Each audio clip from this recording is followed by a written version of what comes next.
Bonjour Boubacar, bonjour Bonjour Adrien Jean-Adrien, Touati.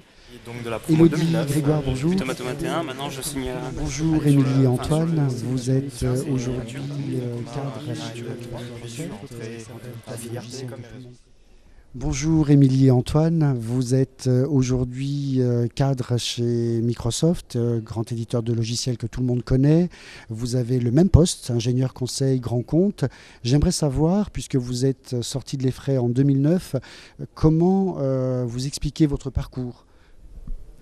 Alors donc je suis sortie en 2009, j'ai fait donc mon stage de fin d'études chez Microsoft, donc sur un autre poste que celui actuel. L'EFRAY m'avait présenté en dernière année le marketing dans les TIC. J'ai donc voulu découvrir un petit peu ce domaine. J'ai fait donc un an en alternance en marketing chez Microsoft également. Suite à cela, je me suis rendu compte que c'était vraiment le métier de l'ingénieur qui me passionnait, et j'ai eu l'occasion donc de rentrer dans le programme Jeunes diplômés de Microsoft, donc sur le poste d'ingénieur conseil grand compte.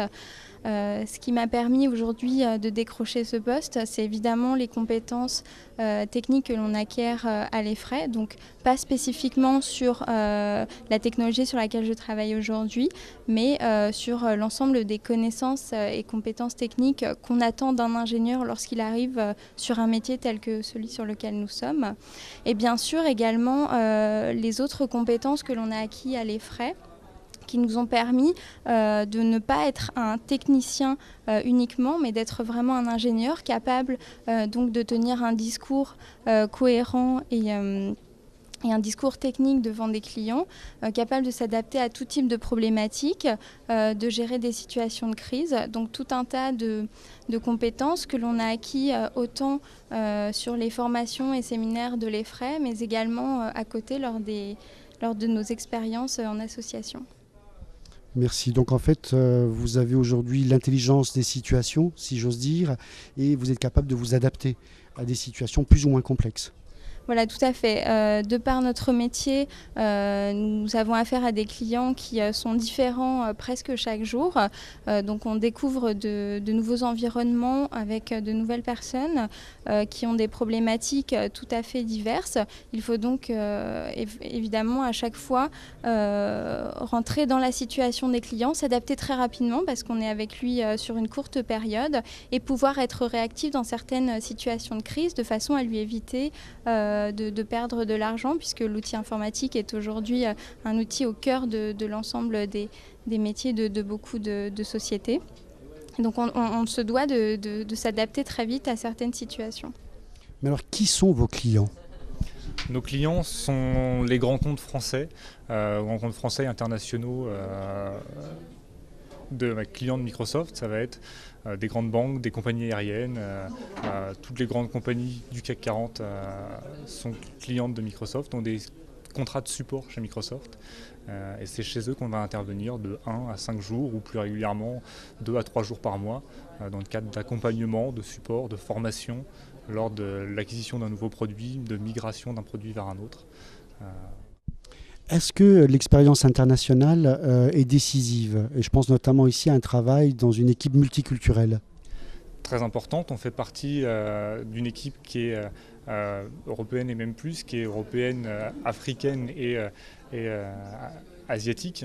Donc on a besoin, nos collègues de tous les jours sont de toutes les cultures, on a besoin d'avoir eu des expériences à l'international justement pour pouvoir apprendre à travailler dans ces milieux culturels, de travailler en équipe avec eux tous les jours et a fortiori en anglais quotidiennement. Donc oui, l'expérience internationale est très importante dans ce métier. Alors c'est une la palissade, d'être ingénieur, c'est apprendre à apprendre, mais vous, qu'est-ce que vous a appris l'EFRAY ? Beaucoup de choses. Pour ma part, j'ai une formation à l'EFRAY qui était orientée développement.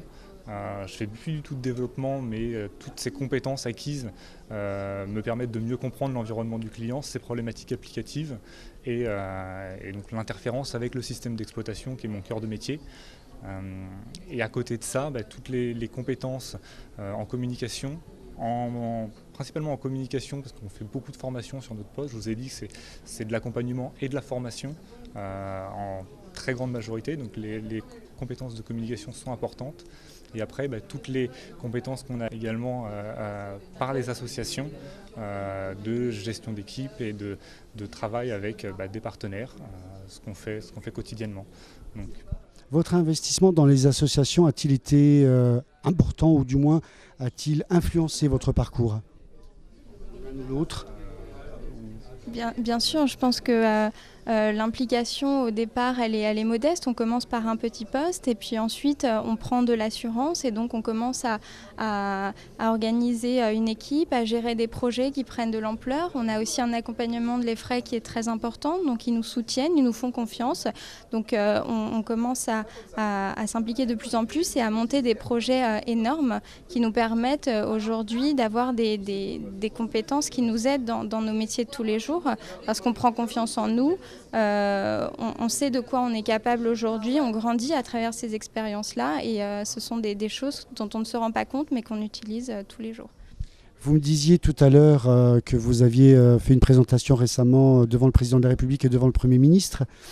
Est-ce que... non, et vous me disiez notamment que vous n'auriez pas pu imaginer cela il y a 5 ans. Tout à fait. Donc c'est vrai que de mon côté, j'étais quelqu'un de très timide et très renfermé avant. De par ma formation à l'EFREC, j'ai bien sûr eu des cours de communication qui m'ont vraiment aidé à m'améliorer en termes d'expression orale, à oser prendre la parole en public. Et de par également les associations, on participe à des concours qui nécessitent donc de prendre la parole devant des publics très importants, parfois même en anglais. Et c'est quelque chose pour laquelle on est également accompagné beaucoup des professeurs de l'EFREC et qui nous permet justement d'oser avoir ces expériences de prise de parole qui sont nécessaires puisqu'on peut être amené à justement sans vraiment l'avoir prévu de devoir s'exprimer en public. Et comme Antoine le disait tout à l'heure, de toute façon nous en avons besoin quotidiennement au cours de notre métier puisque nous avons à faire face à des clients tous les jours. Alors vous parliez d'associations et de compétitions, vous avez, je sais, eu un rôle important dans certaines compétitions menées par l'EFREC ou du moins par des associations de l'EFREC. Qu'est-ce que vous en avez retenu ? Qu'est-ce qu'on en a retenu ? C'est toute l'expérience de travail en équipe et de synthétisation de notre travail qui était très importante. Vous pensez à quelle compétition notamment ? À la compétition SAIF, donc une compétition d'entrepreneuriat étudiant sur laquelle on a pu aller dans le championnat du monde, donc dernière étape de cette compétition qui était à Singapour. Et alors, cette expérience-là et les autres expériences d'association qu'on a eues à l'école sont très valorisantes lors de nos entretiens et très différenciateurs par rapport aux autres candidats qui se posent sur ces postes-là. Et c'est elles qui vraiment vont nous faire avoir plus un poste par rapport à quelqu'un d'équivalent, soit de la même école, soit d'une autre école. Donc c'est très important le côté associatif. Bien, écoutez, je crois savoir que vous êtes aussi un couple dans la vie, donc je vous souhaite beaucoup de bonheur.